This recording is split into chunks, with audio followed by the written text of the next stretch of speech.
तुझा विना शंभुराया व्यर्थ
Oh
पुढं पाठीमागा गणेश या पुढं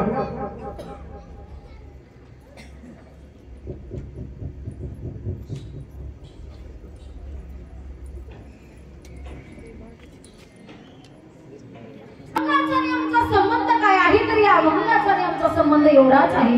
जीवाचं शिव करून घेणं म्हणजे आमचा आणि अभंगाचा संबंध. जीवाचा आणि शिवाचा, शिवाचा आणि जीवाचा संबंध म्हणजे या अभंगाचा संबंध. ईश्वर संत सांगतात प्रत्येक मानवी जीवाचं आज प्रयोजन झालेलं आहे. पण प्रयोजन झालेल्या जीवनाचं स्वहित गाठण्यासाठी, प्रयोजन झालेल्या जीवनाचं सार्थक प्राप्त करण्यासाठी संतांनी सोप्यातला सोपा उपाय म्हणजे भगवंताच्या भक्तीचा काढलेला आहे. प्रत्येक मनुष्याला असं वाटतंय जन्मल्यापासून मरेपर्यंत एका गोष्टीची बरोबर म्हणजे ती आहे सुखाची. आज सुख भेटेल, उद्या सुख भेटेल. पण संतांनी सांगितलेलं आहे प्रत्येक जीवाचं इथं प्रयोजन झालेलं आहे. प्रयोजन झालेल्या जीवनाचं स्वहित गाठण्यासाठी, सार्थक प्राप्त करण्यासाठी फक्त आणि फक्त हा मनुष्याचा देह आहे. तुम्ही दुसऱ्या कोणत्याही देहामध्ये गेलात तर याचं स्वहित गाठता येत नाही, याचं सार्थक प्राप्त करता येत नाही. त्यासाठी ह्या प्रयोजनाचं स्वहित गाठण्यासाठी म्हणजे भक्ती आहे. स्वहित गाठण्यासाठी म्हणजे हा अखंड शिवनाम सप्ताह आहे. त्यासाठी संतांनी सांगितलं प्रत्येक मनुष्याचा जीव तरमळत असतो. कशासाठी? आज सुख भेटल, उद्याला सुख भेटल, परवाला सुख भेटल. पण संत सांगतात सुखाची अपेक्षा जर माणसाने करत गेलं ना ते सुख अपेक्षेचं फळ कधी. आशा केल्यानंतर बोला ना, आशा केल्यानंतर प्रत्येक माणसाची निराशा होते असं म्हणतात. पण एक सांगू तुम्हाला, अपेक्षा सुद्धा ठेवणं महत्वाचं आहे. अपेक्षा प्रत्येक माणसाने ठेवावं. अपेक्षा जर माणसाने ठेवलं, मनामध्ये ग्रहित जर करून एखाद्या व्यक्तीनं ठेवलं ना तर संत सांगतात ती जर आपण भगवंताची भक्तीची जर जोड लागली अपेक्षेला तर तीही अपेक्षा पूर्ण झाल्याशिवाय राहत. त्यासाठी संतांनी सांगितलं प्रत्येक मनुष्याला जर इथं सुख बघायचं असेल ना त्या सुखाला एकमेव मार्ग म्हणजे भक्तीचा. ईश्वर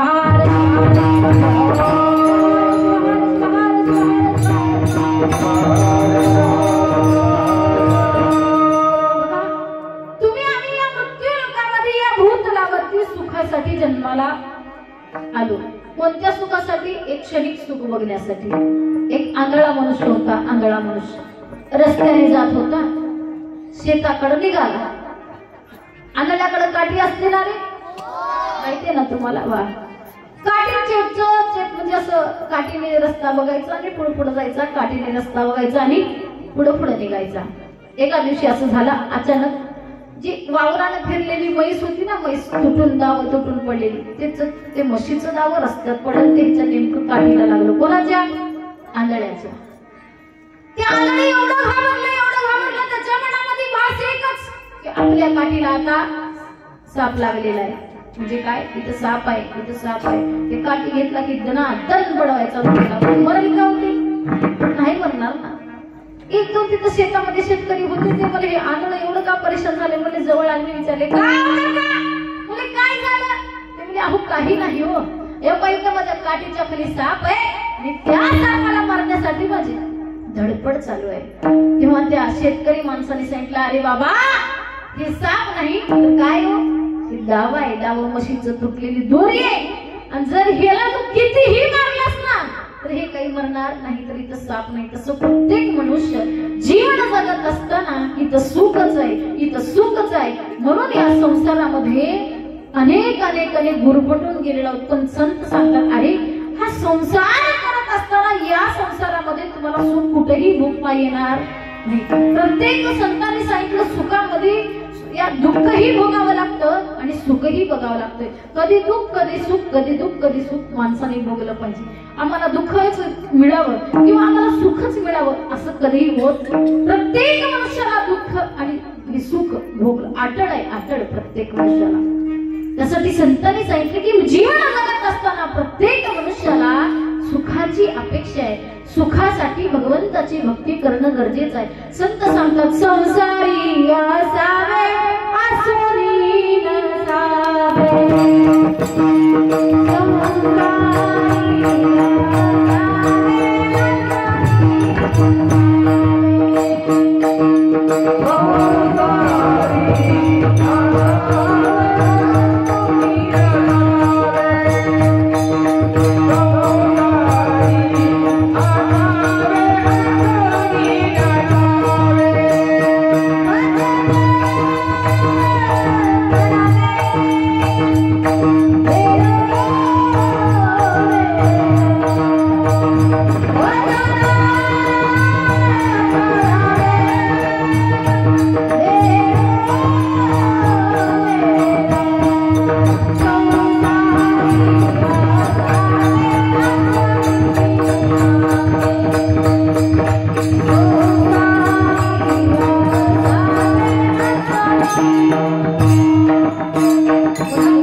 माणसाने केला पाहिजे सुखासाठी, पण त्या संसारामध्ये भजन करावे वेळा वेळा, भजन सुद्धा वेळोच्या वेळेला केलं पाहिजे. एक मनुष्य होता, म्हणजे एक मुलगाच होता समजून घ्या. रोज इथं दिगंबर शिवाचार्याच्या समोर यायचा, भजन करायचा. एवढा छंद त्याला, एवढा छंद भजनाचा. पण माय झालं असं, देवाचा आशीर्वाद लाभला, 2 हाताचे 4 हात झाले. म्हणजे काय हो, म्हणजे काय, 2 हाताचे 4 हात झाले म्हणजे लग्न झालं. रोज रात्रभर भजन करायचा आणि रोज संध्याकाळी रात्रभर भजन करण्यासाठी जागरण करायचा. जागरणासाठी चहा सुद्धा त्याला लागायचा. जेव्हा तो एकटा होता ना, त्याला रोज चहा पिण्यासाठी रात्रभरामध्ये 1 किलो साखर लागायची. किती हो, 1 किलो. 2 हाताचे 4 हात झाले म्हणजे काय झालं, बायको आली. जे रात्रभर भजन करत होता ना, त्याच्यातलं भजन अर्ध झालं. आणि साखर किती लागली हो, किती लागेल साखर? कस काय अर्धा किलो? 2 हाताचे 4 हात झाल्यावर एका मनुष्याच्या जागी 2 मनुष्य झाले तर किती लागेल? दुप्पट लागेल ना. 2 किलो साखर लागेल. पुन्हा त्याला मुलं बाळ झाली. जे अर्ध रात्र भजन करायचं ना, ते सगळंच भजन पडलं लेकर बाळ झाल्यावर. अशी माणसाची अपेक्षा आहे सुखासाठी. पण संत सांगतात संसारही केला पाहिजे आणि परमार्थही केला पाहिजे. बायको आली गळ्यात तर आम्ही सगळं सोडून दिलो म्हणलं तर जमत. अरे जगद्गुरु तुकोबारायांनी सांगते, अरे अवघाची संसार सुखाचा करील आनंदे भरील असंही सांगितलेलं आहे की हा संसार सुखाचा प्रत्येक मनुष्याला करता येतो. पण कुठं कुठं संतांनी असं सांगितलं, अरे संसार दुःख मुळा चहुकडे विश्रांती नाही कोठे या संसारात कुठेही सुख भेटणार नाही, तळमळच आहे म्हणले फक्त. पण काही काही ठिकाणी संतांनी असं सांगितलंय, धन्यात याचा संसार. हा संसार जर मनुष्याने केला ना, तर हा संसारामध्ये कांता पुत्र बंधुजन अवघे शरण देवासी. जे भगवंताला सहपरिवाराने सहकुटुंब भगवंताशी शरण जातात ना, त्याचा सुद्धा संसार धन्य आहे. धन्य तयाचा संसार जिथे गजर नामाचा कांता पुत्र बंधुजन अवघे शरण देवासी. जे भगवंताला शरण जातात त्याचा सुद्धा संसार धन्यच आहे. त्यासाठी संतांनी प्रत्येक मनुष्याला संसाराची धन्यता दिली. पण तुम्हा आम्हाला अजून सुद्धा कळालेलं नाही की ह्या सुखासाठी मनुष्यानं का केलं पाहिजे. अभंगाच्या पहिल्या चरणात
चरणामध्ये संतांनी गोड असा शब्द सांगितलेला आहे, सुख देईला शंकरा करा पूजना लवकर.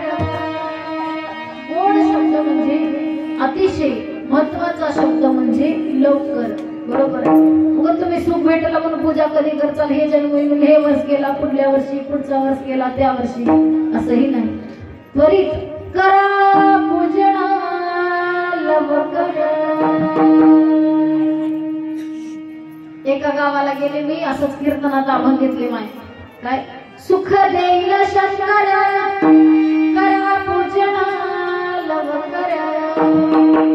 कीर्तन संपल्याच्या नंतर एक मनुष्य माझ्या जवळ उठून आला आणि ते मला विचारला, ताई तुम्हाला एक विचारू का? मला बोला. हे बघा मला खूपच दुःख आहे, खूपच दुःख आहे, पण सुख भेटण्यासाठी आज मला कळालं तुमच्या कीर्तनात बसल्यानंतर काय सुखासाठी का केलं पाहिजे, तर ते पूजन केलं पाहिजे. मग मला सांगा मी कोणत्या देवाची पूजा करू?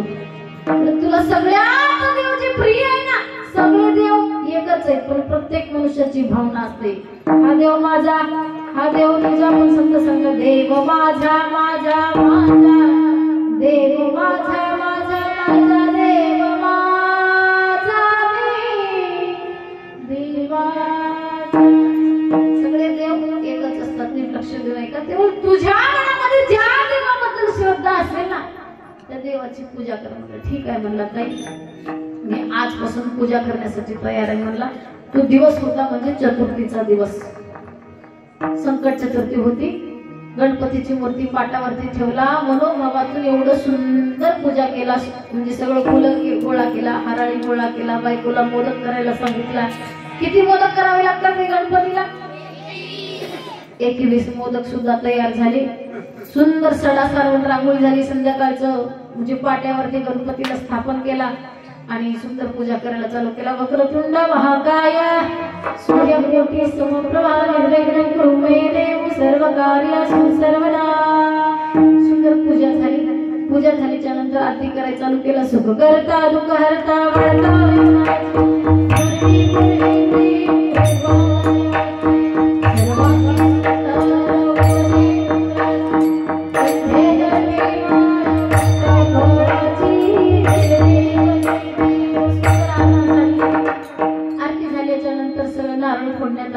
देवाला मोदकाचा नैवेद्य समर्पण करण्यात आला. नैवेद्य समर्पण केला आणि देवाच्या समोर जी बायकोने केलेले 21 मोदक होते ना, मोदक, ते मोदक त्या देवाच्या समोर ठेवला आणि देवाला जे काही मनामध्ये प्रार्थना म्हणजे होती ना, भावना, ज्या गोष्टीसाठी तो पूजा करत होता ना, ते देवाच्या समोर डोळे झाकून प्रार्थना करून देवाशी सांगत होता. त्याने डोळे झाकायला, तेवढ्यामध्ये त्याच्या घरातला एक सुंदर उंदीर मामा बाहेर आला आणि त्या मोदकात मधला एक मोदक खाऊन पळून गेला. त्याने डोळे उघडायला आणि ते मोदक घेऊन पळून जायला गाठ पडलं. खाली बसला, आरती झाली. बायकोला म्हणला, बघ बायको किती महिमा आहे म्हणजे गणपतीची. किती एवढा मोठ्या देवीचा गणपती, काय एवढ्या मोठ्या देवीचा गणपती. बोलले मी 21 मोदकापैकी जर एक सुद्धा मोदक खाल्ला नाही. आणि उंदीर केवढा केवढा आहे? मला एवढं उंदीर आहे. बघ मला 21 मधला अखंड एक मोदक खाल्ला म्हणजे गणपतीपेक्षा भारी कोण आहे? गणपतीपेक्षा भारी उंदीर आहे. विचार केला, उद्यापासून आपण काय करायचं? उंदराचीच पूजा करायचं. दुसरा दिवस उजळला, सडा सारवण रांगोळी झाली, पाटावरती उंदराला ठेवला आणि सुंदर उंदराची पूजा करायला चालू केला. जय देव जय देव जय उंदीर मामा, तुमच्या धर्माची मैत्री सीमा, भाड्या पटात तुमची कटपट, जय देव जय उंदीर मामा, तुमच्या धर्माची मैत्री. उंदराची पूजा केला, डोळे झाकला, त्या उंदराच्या समोर प्रार्थना करत होता. तेवढ्यामध्ये आला बोका. बोका माहिती ना, ते बोके आला आणि त्याने डोळे उघडायला आणि त्या बोक्याने त्या उंदरावरती गाठ पडलं. परत खाली बसला, बायकोला जवळ बोलून घेतला ना, बायकोला म्हणला, बघ म्हणला गणपतीपेक्षा भारी कोण होता? मला आता उंदरापेक्षा भारी कोण? म्हणजे आपण काय करायचं आता उद्यापासून? बोक्याची पूजा करायचं. दुसरा दिवस उजळला, सडा सरवण रांगोळी झाली, पाटावरती बोक्याला ठेवला आणि बोक्याला ठेवल्यानंतर बायकोनी सगळं काही नैवेद्य झालं, सडा सरवण रांगोळी पाटावरती ठेवला, बोक्याची पूजा करत होता. बोक्याची पूजा झाली, सगळं झाले, देवाच्या समोर बसला, प्रार्थना करत होता आणि प्रार्थना करत असताना तेवढ्यामध्ये कुत्रा येतो दाराला. बोक्याला बघतो की पट्ट म्हणून तो की त्या कुत्र्याला येड म्हणते बायकोला, देव मला प्रचितीवर प्रचिती दाखवत आहे. मला त्या गणपतीपेक्षा भारी, उंदरापेक्षा भारी, बोकापेक्षा भारी. आपण आता उद्यापासून काय करायचं? कुत्र्याची पूजा करायचं. दुसरा दिवस उजळला, सडा सरवण रांगोळी झाली, पाटावरती त्या कुत्र्याला ठेवला आणि कुत्र्याची पूजा करत होता. पूजा करत असताना मनामध्ये त्याच्या विचाराला म्हणलं, कुत्र्याची पूजा म्हणजे कोणाची पूजा? खंडोबाची पूजा. गड सोडून सोन्याचा देव मल्हार वाण्याचा, इथला मानवाची आठवण हिला विचार जाण्याचा, इथला मानवाची आठवण हिला विचार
पाटावरती कुत्रा जो ठेवलेला होता ना, विचार केला, देवा शिव मल्हारीचा अवतार आहे. प्रार्थना करायला चालू केला. बायको तिथंच होती, अंगणामध्ये भाकरी करत बसली होती. एक भाकर काटवाटीत होती, एक भाकर चुलीला लावून शेकत होती, एक भाकर वरी तव्यावरती होती. त्यांनी डोळे जागला, देवासमोर प्रार्थना करत बसला. ते कुत्र्याला भाकरच बघवली नाही. ते कुत्रा पूजा करता करता पाटावरून खाली उतरतो. ते बायकोची भाकर केलेली असते ना धुरडीमधली, ते भाकर घेतो आणि खातो. खाऊन पळून जायला बघतो. तेवढ्यामध्ये बायको चोरीतलं लाकूड काढते, भाकरी पाटाला. देवा देवा देवा देवा देवा देवा म्हणला, बायको गणपतीपेक्षा भारी, उंदरापेक्षा भारी, भोकापेक्षा भारी, कुत्र्यापेक्षा भारी. मला कुत्र्यापेक्षा भारी कोण आहे? आता उद्यापासून काय करायचं? आमची आणि तुमची असली पूजा आहे. बायको म्हणते, मालक तुम्ही आज माझी पूजा पूजा करचाल उद्या माझं काय करचाल याची गॅरंटी असली पूजा ही महत्वाची संत सांगतात अरे प्रत्येक जण पूजा करत असाल ना तर त्या पूजेमध्ये असे शुद्ध भावाचा देव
भगवंत भेटतो अन्यथा भेटत नाही त्यासाठी भाव भक्ती श्रद्धा कामना भावना या सगळ्या गोष्टी एकत्र केल्या पाहिजे तेव्हा संत सांगतात सुख देईल शंकर करा पूजन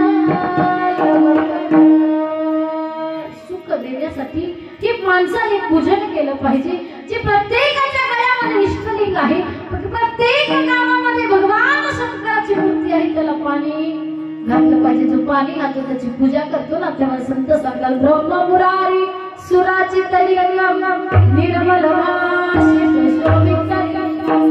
जन्म दुःख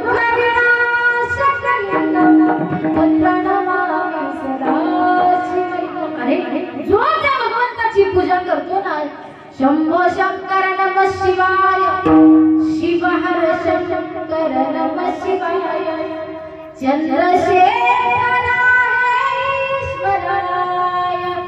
कृपाळू परमेश्वराय तो परमेश्वर कृपाळू प्रत्येक जीवाला एवढा कृपाळू आहे ना तो भगवंत प्रत्येक जीवाला इथं सुख भेटल्याशिवाय राहत नाही आमचं तसं होतच नाही संत सांगतात अरे सुखासाठी प्रत्येक मनुष्यानं आधी पैसा शरीर आणि हा संसार सोडला पाहिजे या तीन गोष्टी जर माणसाने सोडल्या ना प्रत्येक मनुष्याला सुख इथं भेटल्याशिवाय पण तुमचं आमचं तसं होत नाही प्रत्येक मनुष्याला पैसा महत्वाचा आहे जगायचं कशासाठी पैशासाठी प्रत्येक मनुष्याला हा शरीर महत्वाचा आहे या शरीराला एवढं जपायचं आजी मला एक सांगा आमची केस लईच पांढरी झाली तर काय करतो काय करायचं डाय लावायचं किंवा मेहंदी लावायचं बरोबर आहे तसं संत सांगतात प्रत्येक मनुष्य शरीराला एवढं जपत असतो आम्ही कुठे कीर्तनाला गेलो ना तर तिथं ऐकायला येते ओ ताई नांदेड जिल्ह्यातले जेवढे काही सप्ते होतात ना तेवढे सगळे सप्ते या पट्ट्याच्या जीवावर होतात का आपण अजिबात नाही तसं संत सांगतात ह्या तीन गोष्टीवर जर तुम्ही प्रेम करत बसलो तर तुम्हाला भगवंत कधी घटणार नाही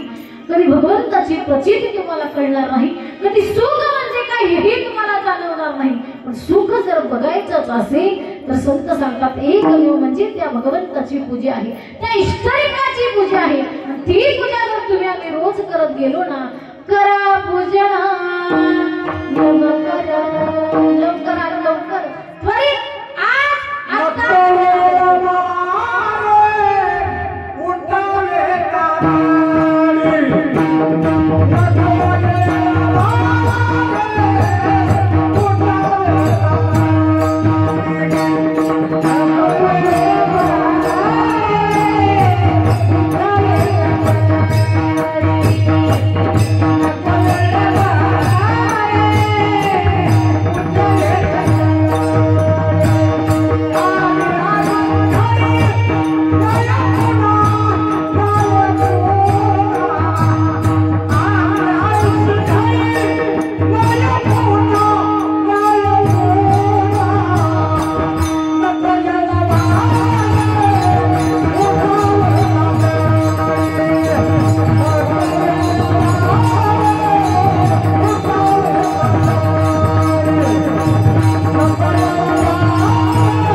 लवकर त्वरित संत सांगतात लवकरात लवकरच का सांगितलं संतांनी सुख देला शंकर करा पूजन लवकरच हा शब्द का वापरला तर त्याचं एक कारण आहे संत सांगतात अरे महादेवाने साधिका साधना आयुष्याचे धन चोरी गेले ही जी आयुष्य रूपी संपत्ती आहे ना ही आयुष्य रूपी संपत्ती एक ना एक दिवस काळ रूपी चोर येणार आहे आणि ही संपत्ती घेऊन जाणार आहे त्यासाठी संतांनी लवकरात लवकर त्वरित आज आता ताबडतोब लक्ष्मण म्हणे त्वरा म्हणजे लवकर करा पूजन लवकर बघा एक मुलगी होती माझी मुलगी असंच ती आजारी पडली दवाखान्यामध्ये गेली डॉक्टरकडे सगळं काही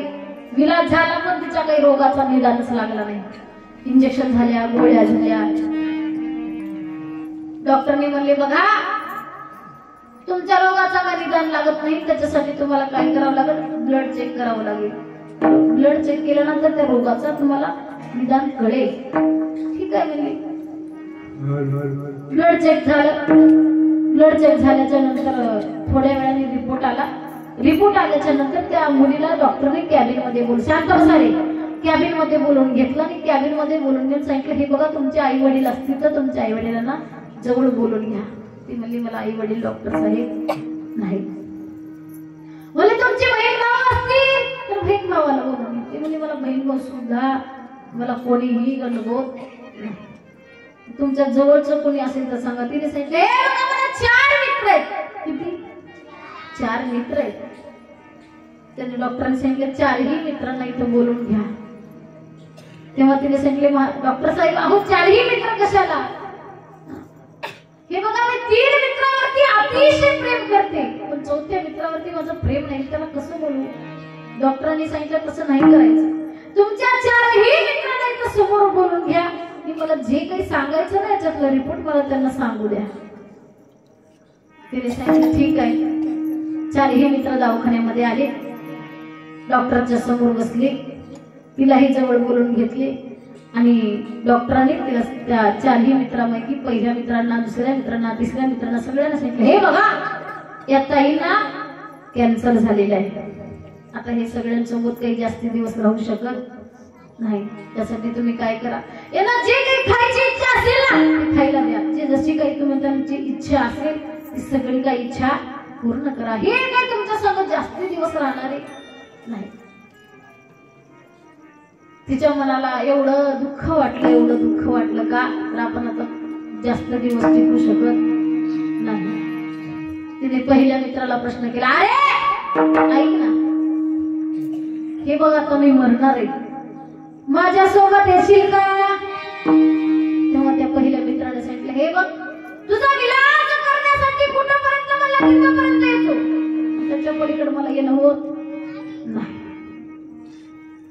ठीक आहे म्हणजे दुसऱ्या मित्राला प्रश्न केला हे बघ आता मी मरणार आहे माझ्या सोबत येशील का तेव्हा दुसऱ्या मित्राने सांगितलं हे बघ तू मेल्याच्या नंतर मी 1 वर्ष रडेन किती 1 वर्ष त्याच्या पलीकडे मला काही होणार नाही तिसऱ्या मित्राला प्रश्न केली मी आता मरणार आहे माझ्या सोबत येशील का तिसऱ्या मित्राने सांगितलं हे बघ तू मेल्याच्या नंतर त्या मातीपर्यंत त्या गाडीपर्यंत येतो मी त्याच्या पलीकडे मला तुझ्या संग येणं होत नाही चौथ्या मित्राला तर बोलण्याचा प्रश्नच नव्हता का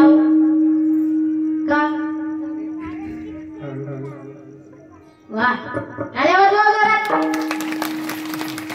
समोर बसलेले लेकर पूर्ण कीर्तन श्रवण करत आहेत पण आम्हाला अजून सुद्धा कळत नाही कारण तर तिचं त्याच्यावरती प्रेम नव्हतं तिला तो आवडत तरी पण तो समोर बसलेला मुलगा म्हणतो विचारून बघ तिने विचारलं हे बघ आता मी मरणार आहे आणि माझ्या सोबत येशील का चौथा जो मित्र होता ना त्याने उकार दिला शिवाय शिवाय संत सज्जन माय बाबा हे 4 मित्र कोण होते आता एकदम कान नीट देऊन व्यवस्थित ऐका पहिल्या मित्राने सांगितलं हे बघ तू मी मरणार आहे तू मेल्याच्या नंतर तुझा विलाज करण्यासाठी तुझ्या म्हणजे तुला जगवण्यासाठी मी कोणत्या दवाखान्यापर्यंत येत हा जो पहिला मित्र होता ना संत सज्जन मायबापू, हा पहिला मित्र म्हणजे आपला पैसा आहे. आपला पैसा कितीही असो विलास करण्यासाठी येतो, पण आपण मेल्याच्या नंतर आपल्या सोबत येत. प्रत्येक माणसाला सगळं काही माझंच आहे वाटतं, हे कमवून ठेवलेलं धन संपत्ती, बरोबर आहे. दुसऱ्या मित्राने विचारले, हे बघा तुम्ही मरणार आहे, माझ्यासोबत येशील का? दुसऱ्या मित्राने सांगितलं, तू मेल्याच्या नंतर मी 1 वर्ष रडेन, पण त्याच्या पलीकडे काही मला होत. हा जो दुसरा मित्र आहे ना मायबाप, ते आहे आपलं नातं. आपलं नातं आपण मेल्याच्या नंतर 1च वर्ष रडतं, पुन्हा आठवण सुद्धा येत. पण प्रत्येक मनुष्याला वाटते बायको माझी. संत सांगतात, अरे कोणी नाही रे कोणाचे, कोणी नाही रे कोणाचे,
कोणी नाही रे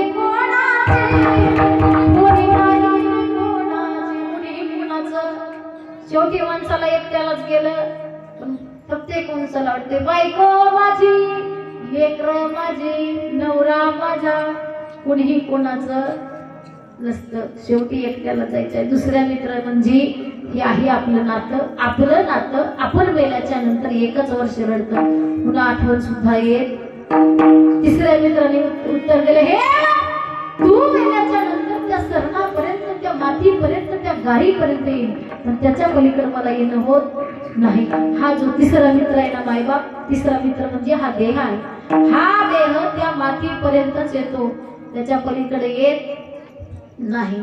एका या जर देहाला जाळलं तर याची राख होते आणि पुरलं तर माती होते. पण माणसाला गर्व असते, माझ्या एवढं सुंदर कोणीही नाही, माझ्या एवढा गोड कोणीही नाही. पण संत सांगतात, अरे हा देह सुद्धा तुझ्या सोबत येणारा नाही. चौथ्या मित्राने सांगितलं, हे मी येण्यासाठी तुझ्या सोबत तयार आहे. संत सज्जन मायबापो, हा जो चौथा मित्र आहे ना, तो सोबत येणारा मित्र म्हणजे ते आहे आपण केलेली भगवंताची भक्ती, आपण केलेली भगवंताची पूजा आणि आपल्या गळ्यातल्या इष्टलिंगाची आपण जेव्हा जन्मण्याच्या पहिल्यापासून ज्याची प्रचित पूजा होते ना, ती पूजा. ऐका, वीरशैव धर्मामध्ये जेव्हा आई गर्भवती असते ना, आईला जेव्हा 8वा महिना असतो, तेव्हा आईच्या 8व्या महिन्यामध्ये गर्भाला लिंग बांधले जाते. त्याच्यानंतर आई जेव्हा प्रस्तुती होते ना, तेव्हा प्रस्तुती झाल्याच्या नंतर 5व्या दिवशी बाळाला लिंग बांधले जाते. त्याच्यानंतर त्या मुलाला 8 वर्ष झाल्याच्या नंतर त्याला शिवदीक्षा दिली जाते. त्याच्यानंतर जेव्हा आपण शिवैक्य होतो ना, गाडीत बसवल्याच्या नंतर त्याच्या हातामध्ये ज्याची आपण जन्मल्यापासून पूजा करतो ना, तो इष्टलिंग आपल्या सोबत येतं. त्यासाठी संत सांगतात, जर सुख पाहिजे असेल ना, जरी सुख भावे जीवा, जरी सुख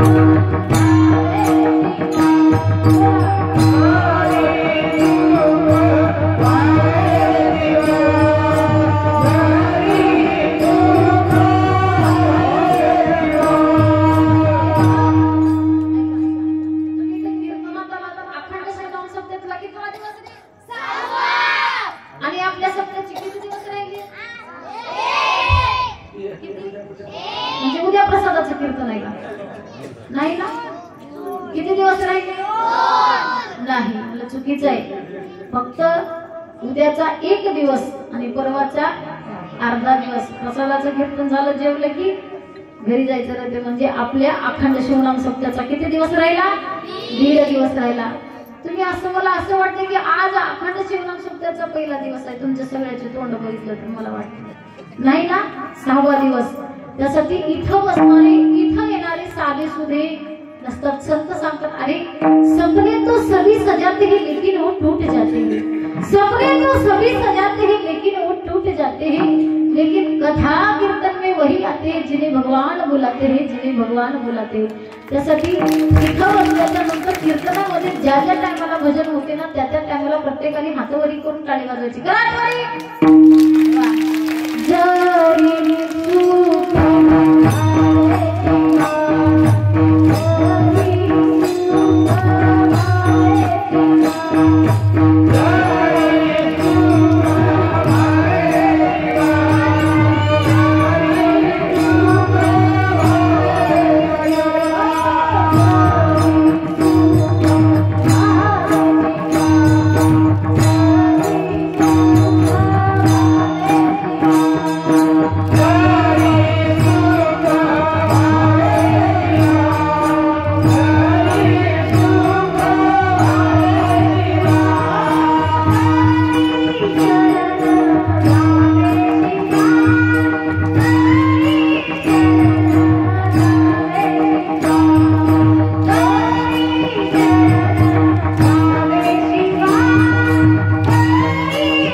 शिवशंकराला शरण गेलं पाहिजे जर माणसाला सुख बघायचं असेल तर.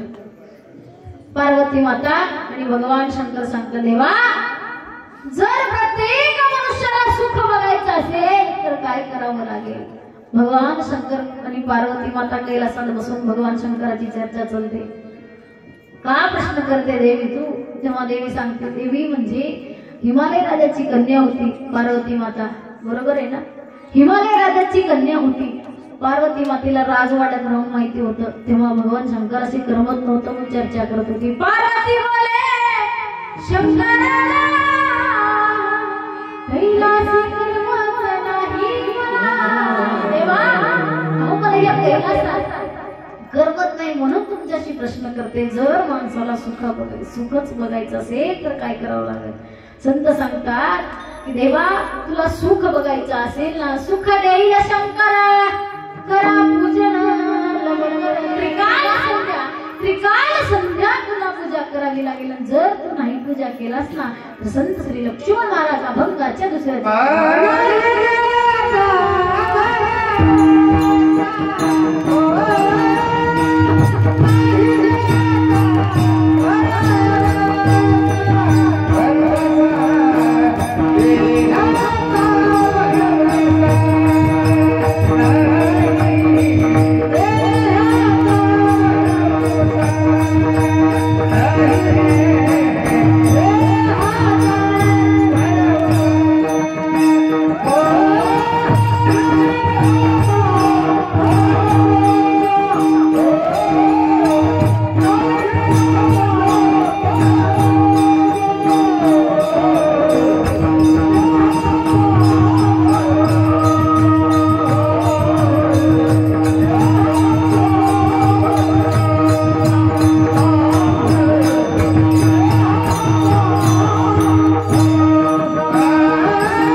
कोण दिवस येईल कैसा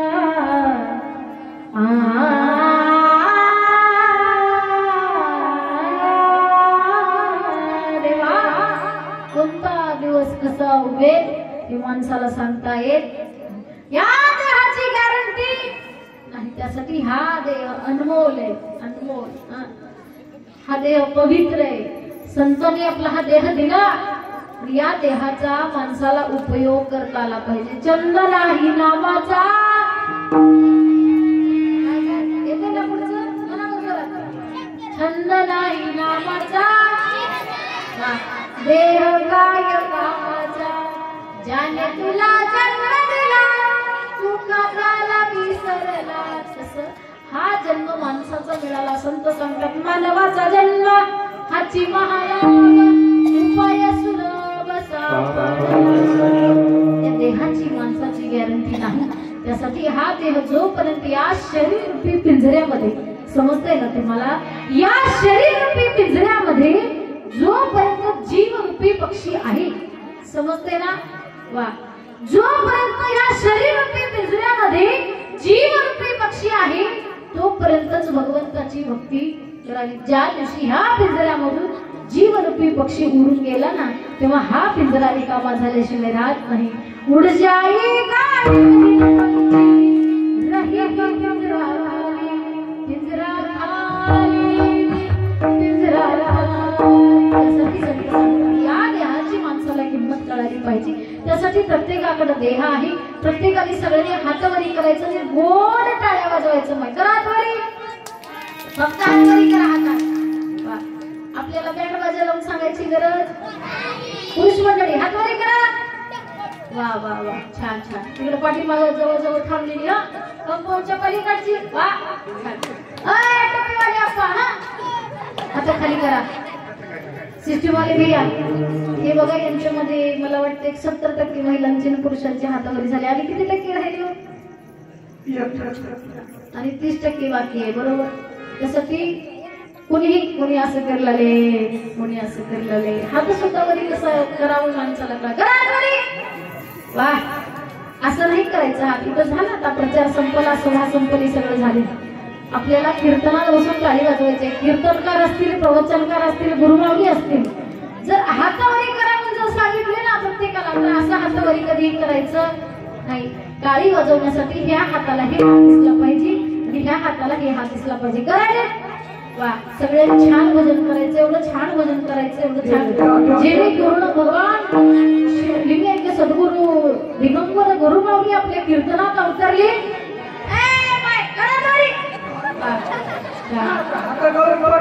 शंकरा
जोरात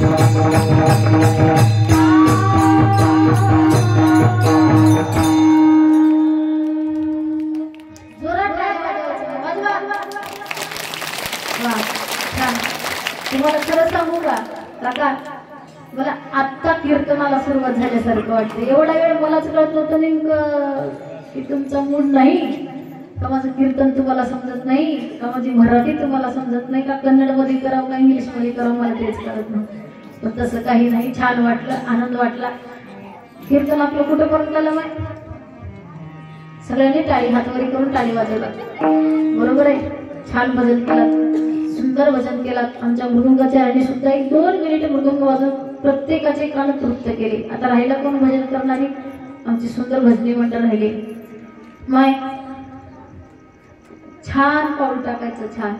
हे जे खाली बसलेले महिला मंडळ आहेत ना, महिला मंडळ, त्यांची इच्छा झाली पाहिजे आपण उठावं आणि सुंदर पाऊल टाकावं. जरा पाठीमागं व्हा की जरा तुम्ही सर काहीतरी इकडे टाकू, जरा इकडे इकडे सरका. छान पाऊल टाकायचं, लाजायचं नाही. गाऊ, नाचू, आनंदाने पाहू कैलासीचे किनी. इकडं पुरुष मंडळी लाजायचं. सांडोली आळस लागावे वाणा करावे शंकर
पाठीमागं बारसगाव महिला मंडळ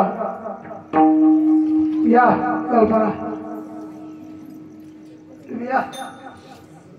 पिंगळी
आता आपण उत्तरार्धामध्ये आलेलो आहोत. पूर्वार्धामध्ये कुठेपर्यंत होतो?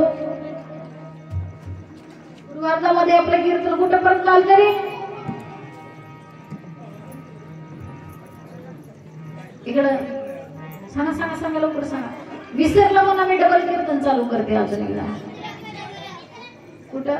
मित्रापर्यंत आलो होतो. वा छान. मित्रापर्यंत आपलं कीर्तन आलं होतं. अरे नाही देहाचा भरवसा कोण दिवस येईल कैसा. या देहाची गॅरंटी निसंत सांगत आली. एखाद्याचा जर दात गेलेला असेल ना, एकच दात, ते फक्त दात मुळासकट परमनंट दात बसवण्यासाठी जवळजवळ त्याचा 35,000 रुपये खर्च आहे. एका दाताचा किती माहिती? 35,000 रुपये खर्च आहे. पूर्ण 32 बसवायचं असेल तर किती लागतील त्याची गॅरंटी? एखादा पाय गेला असेल तर ते पायाची काय किंमत आहे ते पाय नसणाऱ्याला विचारा. एखाद्याचा हात गेलेला असेल ना, त्या हाताची किंमत काय त्या माणसाला विचारा. तसं संत सांगतात, अरे ह्या भगवंताने आपल्याला सुंदर असा हा देह दिला, ह्या देहाची किंमत काही प्रत्येकाला माहिती झाली पाहिजे. असंच एक जर पेशंट हार्ट अटॅक आला, हार्ट अटॅक, त्याला तुरंत हॉस्पिटलमध्ये भरती करण्यात आलं. डॉक्टरने सांगितलं, हे बघा काका, तुमच्या जर आपला हार्ट मध्ये झटका आलेला आहे, त्याचं ऑपरेशन करायचं असेल ना, तर तुम्हाला जवळजवळ किती 10 लाख रुपये खर्च येईल. त्या काकाने सांगितलं, हे बघा डॉक्टर साहेब, मला 10 लाख नाही, तुम्ही 25 लाख घ्या, पण आधी माझं काय करा, ऑपरेशन करा. सगळं ऑपरेशन झालं, सगळं काही झालं. डिस्चार्ज देण्यात येत होता. डिस्चार्ज दिल्यानंतर ते ज्यांना पेशंट होते ना अटॅक आलेले, त्यांना डॉक्टरनी कॅबिन मध्ये बोलून घेतलं. डॉक्टर त्यांच्या डोळ्यातलं पाणी बघून डॉक्टर विचारले, का हो काका, 10 लाख रुपये गेले, तुम्हाला याचं खंत वाटते का? हे बघा काका, तुम्हाला 10 लाख रुपये एकदाच देणं होत नसेल ना, तर तुम्ही एक काम करा, थोड्या टप्प्याने 4 टप्प्यामध्ये 2.5 लाख करून तुम्ही मला 10 लाख रुपये द्या. पण असं डोळ्यातून तुम्ही अश्रू आणू नका आणि असं घाबरून जाऊ नका. तेव्हा ते काका म्हणले, अहो डॉक्टर साहेब, मला 10 लाख रुपये गेले, याचं कसलीही मनामध्ये खंत नाही. अहो डॉक्टर साहेब, आज मी जवळजवळ किती वर्षाचा आहे? 80 वर्षाचा झालो. म्हणले, ह्या 80 वर्षापर्यंत अजून माझा सगळा हा देह देवानी म्हणजे काय, तुम्हाला 1 तासाचं ऑपरेशन असेल तर तुम्ही आमच्याकडून 10 लाख रुपये काढता. किती? 10 लाख. तर देवानी मला 80 वर्षापर्यंत ठेवलेला आहे. या देहाचा अजून 1ही रुपयाचा हिशोब मागितलेला नाही. तसं संत सांगतात, या देहाची किंमत माणसाला कळाली पाहिजे. अरे हा देह कसा आहे, संतांनी सांगितलेला आहे माहिती आहे तुम्हाला. संत श्री नागबाबा सांगतात, अरे आमच्यासारखे कीर्तनकार असतील, संत असतील, गुरुमाऊली असतील, प्रत्येक भगवंताने सुद्धा जर प्रत्येक मनुष्याला सांगून जर देहाची किंमत कळाली नसेल ना, तर संत सांगतात की सांगणाऱ्याचं कधीही काही जात नाही. संत श्री नागबाबा आपल्याला तुम्हा आम्हाला पिंगळा या उदाहरणामध्ये सांगितलेलं आहे, हे जरी नाही काल,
तर दुसरा येईल हे जर हे जन्म कळाला नसेल तर दुसरा मिळेल.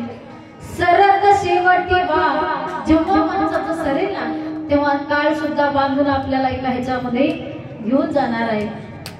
हे जरी नाही काल तर दुसरा येईल हे जरी नाही काल.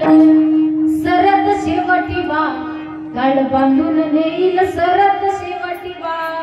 आम्ही जर सांगितलेल्या देहाची किंमत तुम्हाला कळाली नसेल ना तर संत तिथेही सांगतात एका जनार्दनी आमचे काय जाईल. आमचं काहीही जाणार आहे कोणाचं न ऐकणाऱ्याचं. त्यासाठी संत सांगतात पिंगळा पिंगळा पिंगळा पिंगळा पिंगळा महाद्वारी बोल बोले तो देखा पिंगळा महाद्वारी.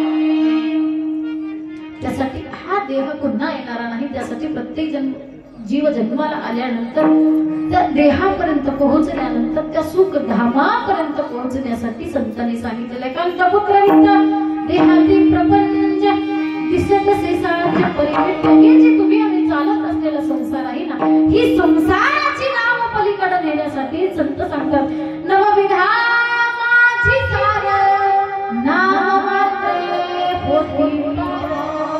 ही संसाराची नाव नदीच्या पलीकडे नेण्यासाठी ही संसाराची नाव सुखाची करण्यासाठी तिथं एकमेव उपाय म्हणजे भक्तीचा आहे. त्यासाठी संत श्री मन्मथरावांनी सुद्धा सांगितले मन्मथरे धरा जीवी हेची भक्ती सदाशिवची भक्ती जी भगवान शंकराला आवडते जी भगवान शंकराला प्रिय आहे ती भक्ती आपल्याला करायची आहे. म्हणून संत श्री लक्ष्मण महाराजांनी तुम्हा मला सांगण्याचा प्रयत्न केला लक्ष्मण हे नामा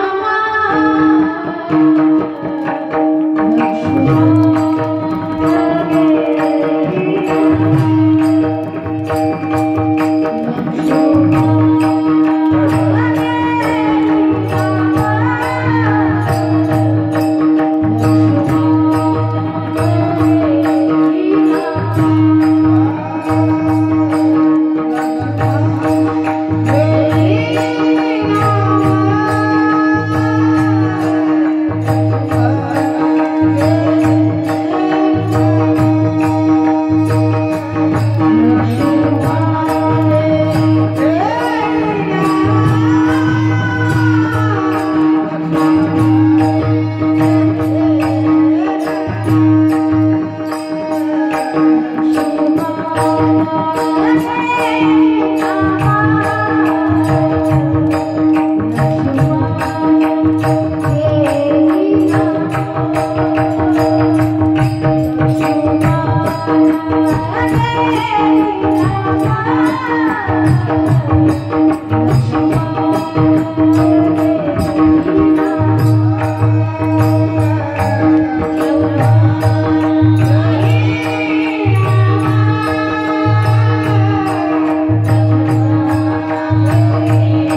इथं सगळ्यांची एक शंका मला दूर करायचंय. काही काही मनमन गाथामध्ये असं आहे, सुख देईल शंकरा करा पूजन लवकर, नाही देहाचा भरवसा कोण दिवस येईल कैसा. आधी नाही देहाचा भरोसा आणि नंतरचं चरण म्हणजे कोण दिवस येईल कैसा, असं ही जुन्या गाथामध्ये आहे. आणि काही काही आता नवीन आलेल्या गाथ्यामध्ये कोण दिवस येईल कैसा, नाही देहाचा भरवसा. आणि पहिल्याच्या गाथेमध्ये लक्ष्मणा गेली रामा, वासिला तो सुखधामा. आणि आताच्या गाथेमध्ये लक्ष्मण म्हणे गेली रामा, वासिला तो सुखधामा. त्यासाठी काही काही ग्रंथामध्ये तसं आहे, काही काही ग्रंथामध्ये असं आहे. संत श्री लक्ष्मण महाराज सांगतात, नामचिंतन करा आणि त्या सुख धामापर्यंत पोहोचा आणि चांगले कर्म करत चला. का केली या कर्माची भोगावे ते फळ, पापी घडी छळ पुण्य सुख. कर्म माणसाला भेटलं पाहिजे. फक्त मी जाता जाता तुम्हाला एक 2 मिनिटामध्ये सांगून तुम्हाला जाण्याचा प्रयत्न करते. फक्त माणसाने कर्म चांगलं करावं. ऐका, सीता माता माहिती तुम्हाला? सीता रामाची बायको सीता. सीता मातेच्या वडिलांचं नाव काय माहिती? तुम्ही रामायण माहिती का तुम्हाला? काय? वाह, जनक राजा. जनक राजाची कन्या म्हणजे कोण? सीता माता. एक तुम्ही लहान लहान कसं बसलेत ना, ह्या वयाच्या सीता माता होत्या. सीता माता एका दिवशी असंच खेळत राजवाड्याच्या बाहेर आल्या. आणि राजवाड्याच्या बाहेर आल्याच्या नंतर सीता माता मातीमध्ये खेळत होत्या. एक व्यापारी आला. व्यापारी 100 रुपयाला पोपट आणि मैना, 100 रुपयाला राघू आणि मैना ओरडत होता. सीता माता त्या व्यापाऱ्याच्या जवळ गेली आणि त्या व्यापाऱ्याला म्हणे, अहो तुमच्या या पिंजऱ्यामधला पोपट बोलतो का? ते जे काही त्या व्यापाऱ्याने त्या पोपटाला शिकवलेलं होतं ना, 1-2 गोष्टी त्याने बोलून दाखवल्या. सीता मातेला ते पोपट एवढा आवडला. सीता माता एकदम दंगच होऊन गेल्या त्याच्यामध्ये. तेव्हा सीता मातेने त्या व्यापाऱ्याला विचारला, हो हे बघा मला याच्यातला पोपट पाहिजे, कितीला? तेव्हा त्या व्यापाऱ्याने सांगितलं, 2 जोडी घेतलात ना तर तुम्ही 200 रुपयाला, एक तर काही तुम्हाला मिळणार नाही. सीता माता नाही मला फक्त या पिंजऱ्यामधलं फक्त पोपट द्या, मैना नको. व्यापारी मला, हे बघा ताई मी जोडी फोडून कधीही विकत घ्यायचंय तर तुम्हाला काय करा, दोन्हीही घ्या, नाहीतर मी देणार नाही. म्हणला खाड दिशा उठला. व्यापारीने पुढे निघायला चालू केला. 100 रुपयाला पोपट आणि 200 रुपयाला पोपट आणि मैना असं ओरडत निघाला. सीता मातेला एवढा राग आला खाड दिशा उठला. सीता माता कन पुढे जाऊ त्या व्यापाऱ्याच्या जवळ थांबल्या आणि हात अडवला. तुला माहिती मी कोणाची कन्या आहे ते तुला माहिती? मला नाही. हे बघ ह्या राज्याचा जो राजा आहे ना, राजा जनक राजा, त्या जनक राजाची मी कन्या आहे. तू जर मला याच्यातला नुसता पोपट नाही दिलास ना तर मी आत्ता जनक राजाला सांगते, तुला कारागृहात टाकून शिक्षा द्यायला लावते. देशील का नाही सांग. ते व्यापारी घाबरला शिक्षेला आणि त्याच्यातला हळूच जड अंतकरणाने नुसता पोपट काढला आणि सीता मातेच्या हातात दिला. सीता मातेला एवढा आनंद झाला, गगनी आनंद. पण ते व्यापारी दुःखी झाला आणि पुढे निघाला. सीता माता त्या पोपटाकडे बघून हसत होत्या आणि जी ते पिंजऱ्यामध्ये जी मैना होती ना, मैना ती एकदा पोपटाकडे बघायची, एकदा सीता मातेकडे बघायची, एकदा पोपटाकडे बघायची, एकदा सीता मातेकडे बघायची. तेव्हा ती जी पिंजऱ्यामधली मैना असते ना, मैना तेव्हा त्या सीता मातेला श्राप देते, आज माझी जोडी फोडलीस ना, काय तू आज माझी जोडी फोडलीस ना तर तुला सुद्धा एक ना एक दिवस तुझी जोडी सोडून जगावं. कर्म हे देवाला चुकले नाहीत, आपण तर साधारण मनुष्य आहोत. त्यासाठी आपण आधी चांगले कर्म केलं पाहिजे. सीता मातेने त्याला पिंजऱ्यातल्या पोपटाला आणि मैनेला वेगळं केलं होतं. सीता मातेला सुद्धा वनवास भोगावा लागला. आपण तर साधारण मनुष्य आहोत. त्यासाठी चांगले कर्म करा, चांगले विचार बाळगा, चांगल्या विचाराने जगा आणि हे जीवन सुंदर करून घ्या. त्यासाठी पुन्हा एकदा तुम्हा सर्वांच्या चरणी नतमस्तक होऊन गावातले सर्व लहान लहान मुलं इथं समोर बसलेत, माझी सगळ्यांना एक कळकळीची विनंती आहे की हे बघा, जर मुलं जर इथं मंडपात येत असतील, टाळं वाजवत असतील, कोणी पावलं खेळत असतील किंवा पावलामध्ये धिंगाणा करत असतील, तर त्या मुलांना शिस्त समजावून सांगा की बाबा तू वेगळे लाईन कर किंवा तू छान वाजव, तू हे असं नाही असं वाजव. पण त्या मुलाला हाकालून द्या किंवा 2 कानाखाली द्या, अशी अवस्था करू. असं जर केला तर मग तुमच्या पुढे सप्ताह चालणार. तुम्ही सगळे देवाकडे गेल्यावर सप्ताह कोण करणार? असं यांना जर माहितच नसेल, इथं येऊन हे सगळं शिकलेच नाही तर बरोबर आहे ना. त्यासाठी ह्या पिढीला त्याची जाणीव करून देणं महत्वाचं आहे. त्यासाठी सगळ्यांनी, तुम्हाला पाऊल खेळायला येते ना? जरा इथं रांग, चला एका रांगेत. हा बाई इथं, वा.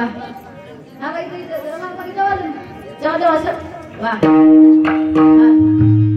माऊली माऊली गुरुराज माऊली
कृपया वशील झालेला आहे सूरमणी तालबाई संगीत शहरात कीर्तिताई लातूर सूर्यमंत्री सूरमणी तालबाई संगीत शहरात पावन मास्टर अंजनी वाजवावर पाठवा साथ देते बोला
Thank you.